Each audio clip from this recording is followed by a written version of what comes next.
আসসালামু আলাইকুম ওয়া রাহমাতুল্লাহি ওয়া বারাকাতুহু। প্রিয় দর্শক মণ্ডলী, আশা করছি সবাই ভালো আছেন। আমিও আল্লাহর অশেষ রহমতে ভালো আছি। তো আপনাদের মাঝে আজকে একটি ভিডিও শেয়ার করব। তো সেটা হচ্ছে, আপনারা তো অনেক মানুষ সার্বিয়ায় আসতেছেন বা অনেকজনে ফাইল জমা করেছেন বা অনেকজনে করতেছেন। তো কি সব কাজ শিখে আসলে সার্বিয়াতে আপনারা সেসব কাজ করতে পারবেন বা মোটামুটি ভালো অঙ্কের একটা স্যালারি বা টাকা উপার্জন করতে পারবেন। তো এই বিষয়ে একটু আপনাদের ধারণা দেই যে কি কাজগুলা শিখে আসবেন আপনারা। তো চলুন শুরু করি ভিডিওটি। আপনারা সার্বিয়ায় আসেন, সব জায়গায় কিন্তু কাজের অনেক সেক্টর আছে, সেটা বাংলাদেশ বলেন বা অন্যান্য যেসব রাষ্ট্রে বলেন মানুষ কাজের জন্য যায় প্রবাসী হিসেবে। তো সবার ক্ষেত্রেই মূলত আসলে প্রত্যেকটা দেশেই কাজ কম বেশি আছে, যদিও বাংলাদেশের শ্রমের মূল্য নাই, কিন্তু অন্য অন্য দেশে আপনারা যদি সিস্টেম করে কাজ করতে পারেন বা আপনার যদি দক্ষতা থাকে, সেক্ষেত্রে আপনি কিন্তু ভালো অঙ্কের একটা টাকা কামাতে পারবেন। বিশেষ করে যদি সার্বিয়াতে আপনি আসেন, তো সেক্ষেত্রে কি কি কাজ শিখে আসবেন তার দু একটা হিন্টস আমি দেব অল্প করে আপনাদের স্বাভাবিকভাবে বোঝানোর জন্য বা জানানোর জন্য। উদাহরণ হিসেবে, সাপোজ আপনারা যদি সার্বিয়ায় আসেন, সেক্ষেত্রে দেখা যাচ্ছে যে সার্বিয়াতে আপনার শিল্প, কৃষি, ভালো হোটেলে একজন শেফ, এরপর আপনার ওয়েটার, এরপর আছে আপনার যদি চিকিৎসা খাতে আসতে চান নার্স হিসেবে, যারা উচ্চশিক্ষিত তারাও চাইলে আসতে পারেন। এবং আপনার যদি আপনি যদি ওয়েটার হন, ওয়েটার হিসেবেও আসতে পারেন। কিংবা আপনি যদি ফুড ডেলিভারির কাজের কোনো অভিজ্ঞতা থাকে বাংলাদেশ থেকে, সেই অভিজ্ঞতা কাজে লাগিয়ে কিন্তু আপনিও মানে ভালো মোটা অঙ্কের একটা স্যালারি আপনি উপার্জন করতে পারবেন।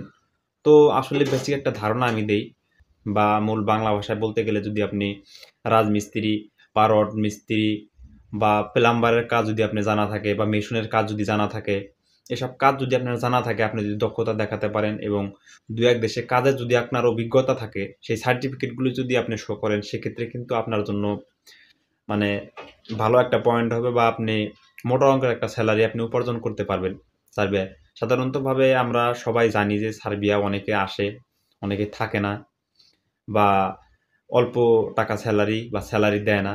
এটা আসলে সব ক্ষেত্রেই হয় না। মানে দেখা যাচ্ছে যে সব কোম্পানি এক না। কিছু, কিছু সাপ্লাই কোম্পানি বেতন ভাতার ক্ষেত্রে ঝামেলা করে। কিন্তু কিছু কোম্পানি কিন্তু আবার ঠিকঠাকই তাদের বেতন ভাতা দিয়ে থাকে। যদিও সার্বিয়াতে বেতন ভাতার তুলনাটা একটু কম। তো কম কাদের জন্যে? যারা সাধারণত কোনো কাজে অভিজ্ঞ না, অদক্ষ শ্রমিক, তাদের জন্য সেই হিসেবে একটু ডিমান্ডটা বা অ্যামাউন্টটা কম হয়। কিন্তু কাজের দক্ষতা অনুযায়ী যদি আপনি কাজ পান বা সেই অনুযায়ী যদি আপনি আসতে পারেন, তো সেহেতু কিন্তু আপনার কিন্তু মোটা অঙ্কের একটা স্যালারি আপনি সেখান থেকে অর্জন করতে পারবেন বা নিতে পারবেন। তো ২ নাম্বারে যে বিষয়টা, সেটা হচ্ছে আপনার গার্মেন্ট যে ফ্যাক্টরিগুলো আছে, শিল্প খাত। তো গার্মেন্টস ফ্যাক্টরি বা টেক্সটাইল, এসব বিষয়ে যদি আপনার ধারণা থাকে বাংলাদেশ থেকে আগে থেকেই, তো সার্বিয়ায় যদি আপনি এই কাজের উপরে আসতে পারেন এরকম ওয়ার্ক পারমিট নিয়ে, সেক্ষেত্রে কিন্তু আপনার হাই একটা স্যালারি আপনি পাবেন যদি আপনার অপারেটর হন বা গার্মেন্টস। আপনার যদি অভিজ্ঞতা থাকে, অগ্রিম অভিজ্ঞতা, আগে থেকে কাজ করেছেন বাংলাদেশে ৫ বছর ৭ বছর কাজ করেছেন, এরকম যদি কোনো ডকুমেন্ট থাকে বা কাজের অভিজ্ঞতা যদি আপনি দেখাতে পারেন, সেক্ষেত্রেও কিন্তু আপনার জন্য উপরে যাওয়ার একটা মাধ্যম হতে পারে এটা। এছাড়াও আপনার যদি ভালো একটা হোটেলের শেফ হন বাংলাদেশ থেকে, বা বাংলাদেশে ঢাকা সহ বিভিন্ন আপনার সদর জেলাগুলা যে নামি দামি হোটেলগুলো আছে, সেসব হোটেলে যদি আপনি কাজ করার অভিজ্ঞতা থাকে এবং সেই অভিজ্ঞতা যদি এখানে আপনি দেখাতে পারেন, আপনি কিন্তু মোটা অঙ্কের একটা স্যালারি অর্জন করতে পারবেন। তো একজন একটা শেফের আসলেই বাইরের যে রাষ্ট্রগুলা, হোটেলের শেফের কিন্তু অনেক মূল্য বা অনেক চাহিদা। তো সেই হিসেবে যদি আপনি কাজ করেন, তো ভালো একটা মোটা অঙ্কের স্যালারি কিন্তু আপনি পাবেন। এছাড়া বিভিন্ন কাজ আছে, যেমন আপনার গ্লোবোতে কাজ আছে, এটা হচ্ছে ফুড ডেলিভারির কাজ। তো ফুড ডেলিভারি করেও কিন্তু ইউরোপ ইউরোপের সেনজেন এবং নন সেনজেন বিভিন্ন দেশ থেকে কিন্তু ভালো মোটা অঙ্কের একটা স্যালারি উপার্জন করা যায় গ্লোবো থেকে, বা গ্লোবো সহ অন্যান্য আরও যে আপনার মাধ্যমগুলো আছে ফুড ডেলিভারির। তো ফুড ডেলিভারি করার যদি অগ্রিম কোনো অভিজ্ঞতা আপনাদের থাকে, আপনারা সেখানে আসার পর শেয়ার করবেন, বা এই ওয়ার্ক পারমিটের উপর ভিত্তি করে আপনারা যদি আসেন ভালো এজেন্সির মাধ্যমে, তাহলে কিন্তু আপনারা সেখান থেকে বেনিফিট পাবেন বা মোটা একটা স্যালারি অর্জন করতে পারবেন। তো আমি একটা মানে সিস্টেমে একটা ধারণা দেওয়ার চেষ্টা করলাম যে আপনি আসলে দক্ষতা অর্জন করলে দক্ষতা যদি অর্জন করেন সেই অনুযায়ী আপনি যদি কাজ করেন বা সেই অনুযায়ী আপনি কাজ যদি পান, সেক্ষেত্রে কিন্তু আপনার স্যালারিটা বেসিকের থেকে অনেক বেশি হয়। এটা আমি বোঝাতে চাইলাম।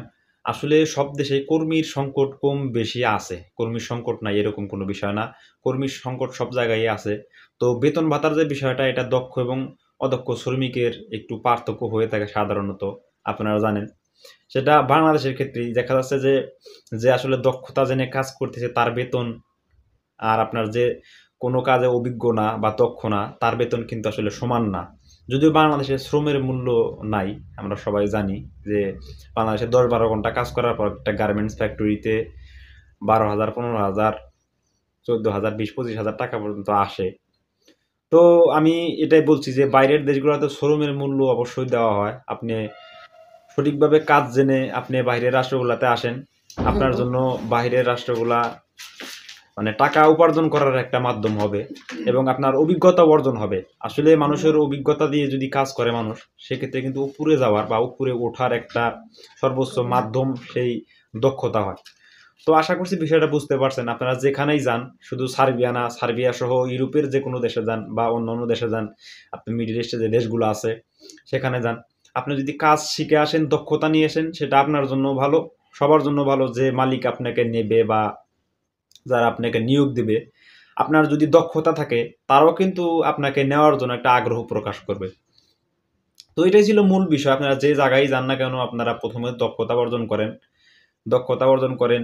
এরপরে সেকেন্ডলি যে বিষয়টা, দক্ষতার পাশাপাশি যে দেশে আপনি যাবেন, যাওয়ার জন্য ট্রাই করতেছেন, দেখা যাচ্ছে যে ফাইল জমা দেওয়ার সাথে সাথে কিন্তু ফাইল প্রসেসিং হয় না। হয়তোবা ৭ মাস, ৮ মাস, ৯ মাস বা ১ বছরও টাইম লেগে যায়, বিশেষ করে ইউরোপের যে দেশগুলো এসব দেশের ক্ষেত্রে।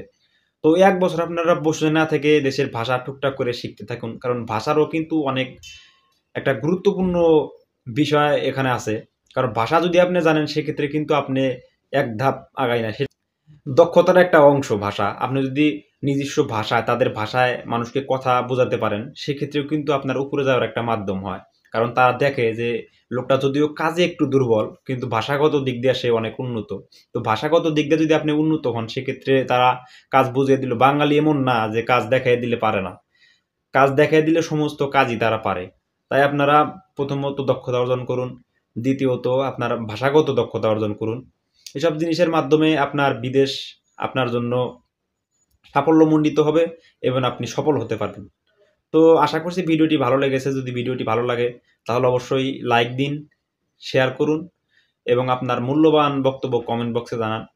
এবং এরকম নিত্য নতুন সার্বিয়া সহ বিভিন্ন দেশের আপডেট পেতে আমাদের YouTube channel hacks for Europe subscribe করে আমাদের সঙ্গেই থাকুন। এ পর্যন্ত আপনারা ভালো থাকবেন, সুস্থ থাকবেন। আল্লাহ হাফেজ।